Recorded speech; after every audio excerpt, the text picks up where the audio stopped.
Приветствую вас на канале Техревизор. Пора обновить монитор на что-то получше? Познакомьтесь с моделями этого рейтинга. Я отобрал 10 лучших мониторов с частотой обновления экрана 165 Гц. То есть такие более игровые варианты. Хотя и для работы тоже найдется парочка моделей. Для удобства разбил всю десятку по диагоналям. Мониторы на 24 дюйма, 27 дюймов и 32-34 дюйма. Можете сразу смотреть то, что интересно вам. Ну и также про стоимость не забыл. Внутри категории мониторы расставлены от бюджетного к дорогому, поэтому можно найти как доступный, простой, который имеет минимальный функционал, так и более навороченный со всякими приколюхами, но и с ценником повыше. Все мониторы достойны. Если вы не определили необходимые конкретные характеристики, можете смотреть весь топ залпом, так даже проще будет выбрать какой-то определенный под ваши задачи. В общем, постарался сделать рейтинг максимально удобным для восприятия. В качестве благодарности можете поставить лайк и подписаться на канал. Усаживайтесь поудобней, а я начинаю. И начну я с мониторов 24 дюйма. Здесь 3 места. Последнее я отдал Xiaomi Redmi Display G24. Это самый доступный во всем рейтинге монитор, который поддерживает частоту обновления 165 Гц. За цену около 12 тысяч рублей вы получаете стандартный экран на 24 дюйма с адекватным разрешением Full HD. Здесь нет никаких нюансов, все просто, понятно и приятно для глаз. Картинка четкая, плотности пикселей хватает, жаловаться уж точно не на что. Но VA-матрица, конечно, немного портит картину. Само собой, VA в бюджетном сегменте это самое очевидное решение. Ожидать адекватный IPS за такие деньги не приходится. Но тем не менее, в случае этого монитора VA это не приговор. Она охватывает приличный диапазон цветов благодаря честным 8 битам. Изображение в итоге все равно яркое, цвета насыщенные, контрастные. Конечно, все это в меру разумного. Если сравнивать этот монитор с какой-то более дорогой современной новинкой, то окажется, что цвета у этого Xiaomi какие-то блеклые, углы обзора так себе, да и вообще картинка не такая приятная для глаз. Но если сравнивать с каким-то более старым, например, даже Samsung, сразу видна разница в передаче цветов, отображении картинки в целом. Да так, что и возвращаться к старому не захочется. А у этого Xiaomi еще и частота обновления 165 Гц. Плавный гейминг, серфинг. Ну и плюс в любой момент можно попробовать немного откалибровать монитор под себя. Или даже HDR включить. Много толку от него нет, но картинку немного улучшит. На задней панели у Моника есть разъемы HDMI и DisplayPort. Важная заметка. Чтобы получить 165 Гц, нужно подключать монитор именно через DisplayPort. Правда, в комплекте нет этого провода, но он стоит недорого, поэтому не проблема его докупить. В общем, самый простой монитор как снаружи, так и внутри.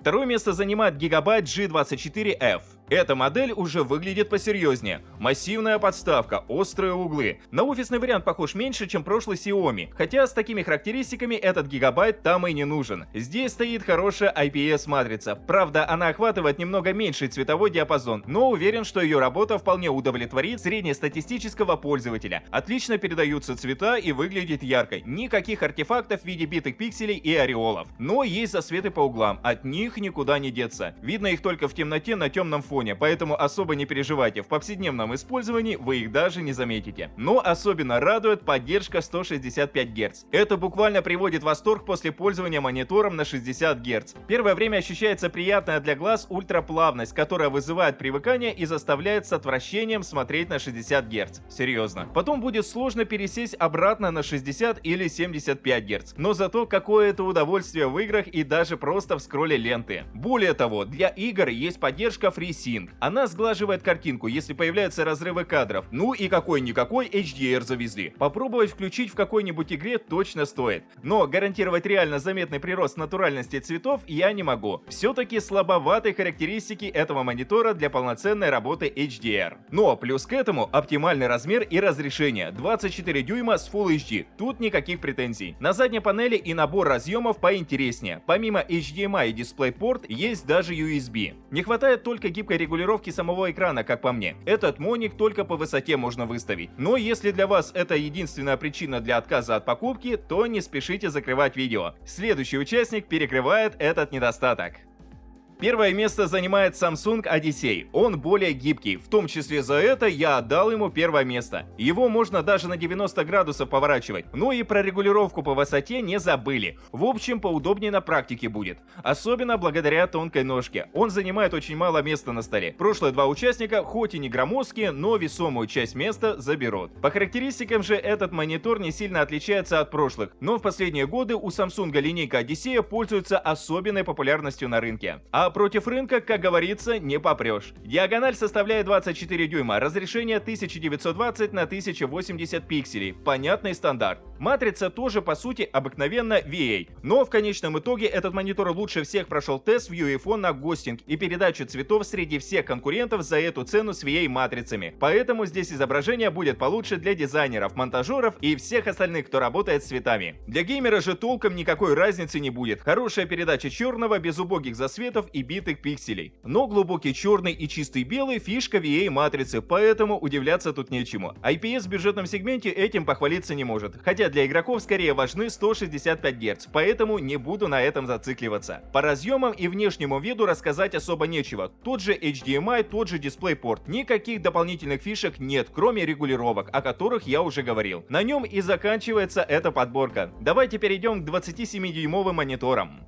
Теперь перейдем к 27-дюймовым мониторам. Здесь уже 4 позиции, на последнюю решил поставить AOC 27G2SPU. Однако для своего последнего места он довольно-таки жирный. На борту IPS-матрица. Этот монитор покажет нам более точную цветопередачу, широкий угол обзора, который при отклонении не искажает цвета до неузнаваемости, а наоборот, сохраняет их одинаково натуральными и насыщенными. Тем временем засветы никуда не делись. Ну и тесты показали минимальное размытие при резком движении мышкой. Но это уже такое. Просто так без специальных программ не заметишь. Тем не менее, это 165 Гц. На среднебюджетных девайсах от этого сложно избавиться. Также здесь поддерживается HDR, но он все такой же урезанный, поэтому особо на нем зацикливать внимание смысла нет. Опять же, можете просто попробовать применить, а там понравится или нет, дело каждого. В общем, без минусов не обошлось. Но главный недостаток этой модели, как по мне, соотношение диагонали и разрешения. Это экран на 27 дюймов с самым обычным Full HD разрешением. Конечно, в этом есть и плюс для владельцев маломощных ПК, но те, кто уже пользовался 2К и уж тем более 4К мониторами, уж точно заметят, насколько не хватает плотности пикселей. Другим же юзерам беспокоиться не о чем, так как при выполнении любой задачи в глаза не бросается ни зернистость, ни тем более какой-нибудь пиксель. Положительным качеством отнесу набор разъемов, который состоит из нескольких HDMI и одного DisplayPort. Хоть и нет тут USB, дополнительное устройство в HDMI воткнуть можно. Также у этого ASC еще и над подставкой поработали. Ее можно регулировать по высоте и поворачивать на 30 градусов. И это на последнем-то месте такой функционал.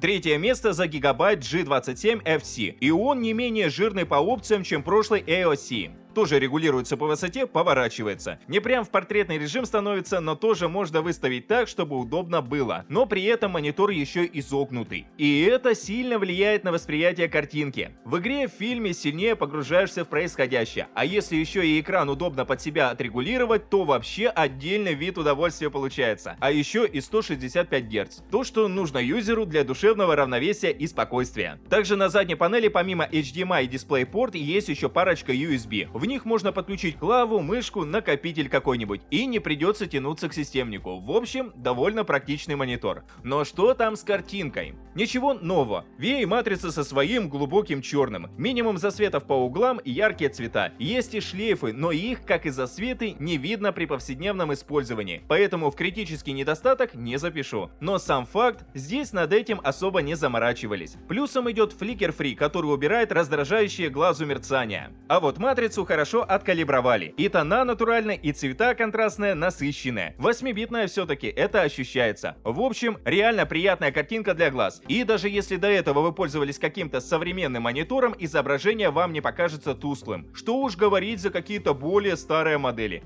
Конечно, если сравнивать с топовыми мониторами под 100 тысяч рублей, то над этим гигабайтом работать и работать. Но это вполне доступный для большинства монитор, который не просит отдавать за него много денег. Хотя в рейтинге еще будут серьезные модели для серьезных дядек. Но пока давайте продолжим знакомиться с простыми парнями. На втором месте Gigabyte G27 QC. Да, от прошлой модели название отличается только одной буквой, и визуально тяжело отличить. Та же грубая, массивная и функциональная подставка, тот же радиус изгиба, рамки, корпус и все остальное. Но вот по изображению сюда завезли заметный апгрейд. Наконец, на диагональ в 27 дюймов можно выставить 2К разрешение. При таком разрешении после обычного Full HD картинка кажется непривычно четкой и детализированной. Даже в браузер заходишь и удивляешься первое время. В этом плюс такого разрешения. Но у нас же еще и 165 Гц доступны, не забываем. В общем, улет получается. Хотя я бы для начала убедился, что комп потянет такой конфиг, так как это все-таки разрешение, которое требует больше производительности. Но если вы уверены, то вам остается только подключить монитор и наслаждаться. Из разъемов у этой модели все та же пара HDMI, один DisplayPort и 2 USB. Этого точно хватит для подключения всего, что нужно. А в остальном внутри стоит почти такая же VA-матрица. В плане отображения цветов она не огорчит. Картинка что в играх, что в фильмах, что в рабочих программах не только четкая, но и яркая, насыщенная. Точно порадует. Плюс к этому идет пакет опций из Flicker Free, FreeSync и G-Sync. Уточню только, что G-Sync это тот же FreeSync, только для видеокарт NVIDIA. Собственно, больше про эту модель мне добавить нечего, поэтому рассмотрим еще первое место и перейдем уже к широкоформатным мониторам. Первое место занимает LG Ultra Gear 27GP850.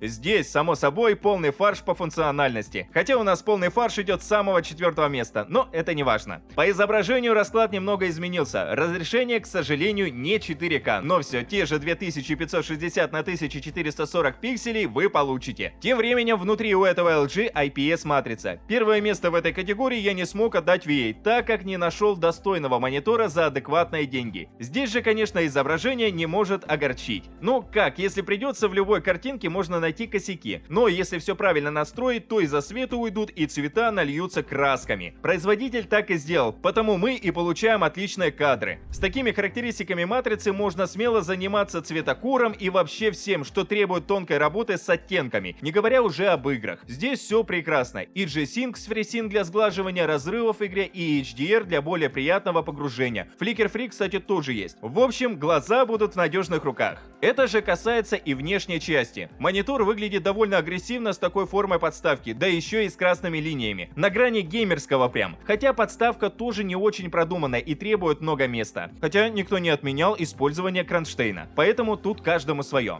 Но учтите, она позволяет регулировать монитор и по углу наклона, и по высоте, и по углу поворота. Поэтому вешать монитор на стену, как по мне, можно только ради экономии места. По портам все банально. Один DisplayPort, 2 HDMI и USB-шки. Все необходимое в наличии, поэтому и поругать не за что. Первое место, как по мне, занял достойный монитор, за который даже не придется выложить месячный оклад. Народненько получилось. Теперь давайте посмотрим на мониторы с экранами на 32-34 дюйма. Третье место в последней категории я отдал монитору LG Ultra Gear 32GN650.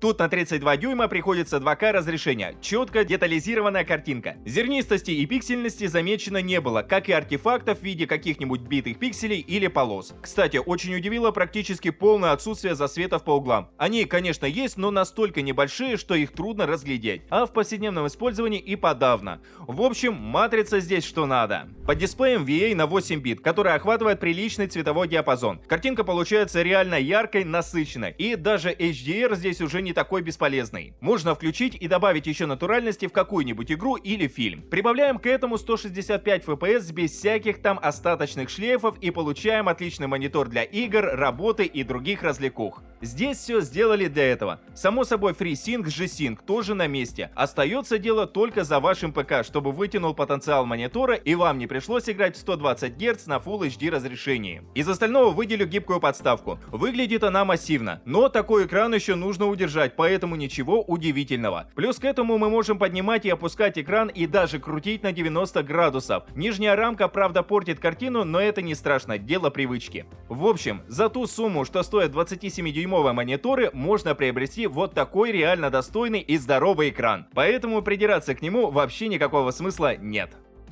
Вторую строчку занял Huawei Mate View GT34 ZQE CBA. Тут у нас 34 дюйма с разрешением 3440 на 1440 пикселей. Он будет немного подороже прошлого LG, но свои фишки отбивает. Хотя бы взять более навороченную VA-матрицу. Глубина цвета здесь самая настоящая 10 бит. Абсолютно каждый монитор, который мы рассматривали до этого, имел разве что честную 8-битную матрицу. Собственно, поэтому и уточнять это не хотел. А здесь именно 10 бит. Не 8 плюс FRC, а 10. Поэтому и цвета на этом мониторе другие, более насыщенные, натуральные, так как монитор распознает большую палитру. Но с одной поправкой. Возможно, придется поднастроить изображение для себя, так как этот монитор не из премиум сегмента. Производитель, судя по всему, решил не заморачиваться с калибровкой изображения при производстве. Кому-то может белый казаться слишком белым, кому-то красный оттенок розовит. Но, честно говоря, большинство и не заметит каких-то недостатков в цветопередаче. Это нужно пропустить через себя не один монитор, да еще и из дорогих сегментов. Поэтому эту пометку я делаю скорее для людей, которые понимают в мониторах больше среднестатистического пользователя. Тем временем никто не отменял HDR, который еще добавит приятных ощущений. Ну и Flicker Freeze, FreeSync помогут. В играх точно сможете по-другому ощутить атмосферу. Хотя бы за счет изогнутости, которая сильнее погружает в происходящее на экране. Хотя даже банально работать в браузере, в Word и в других простых программах будет удобнее, так как места на рабочем столе в разы больше, чем на привычных мониторах. Поэтому весь прикол таится не только в играх и фильмах. Также этот Huawei еще и по высоте регулируется. Очень удобно получается. Есть даже один USB на задней панели. Ну и, конечно, еще два HDMI и один DisplayPort. В общем, этот монитор имеет не такой широкий функционал, но уверенно вывозит свою позицию только за счет качества изображения. Первое место занимает Asus VG34 VQL1B.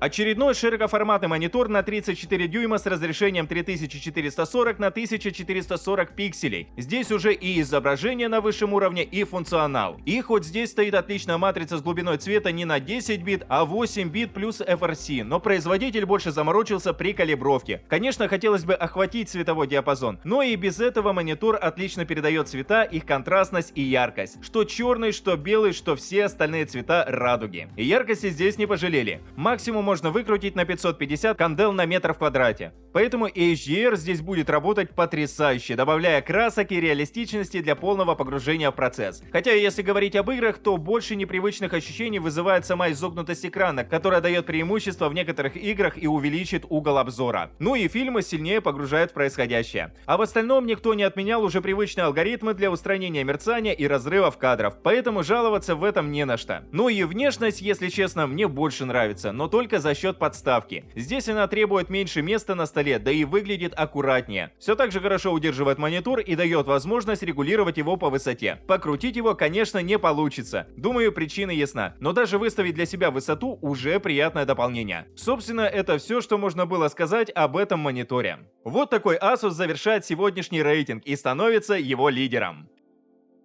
На этом мой рейтинг подошел к концу. Подписывайтесь на канал, ставьте большие пальцы вверх, а также не забывайте включить уведомления, чтобы первыми узнавать о новых рейтингах и обзорах техники. А с вами была команда канала Техревизор.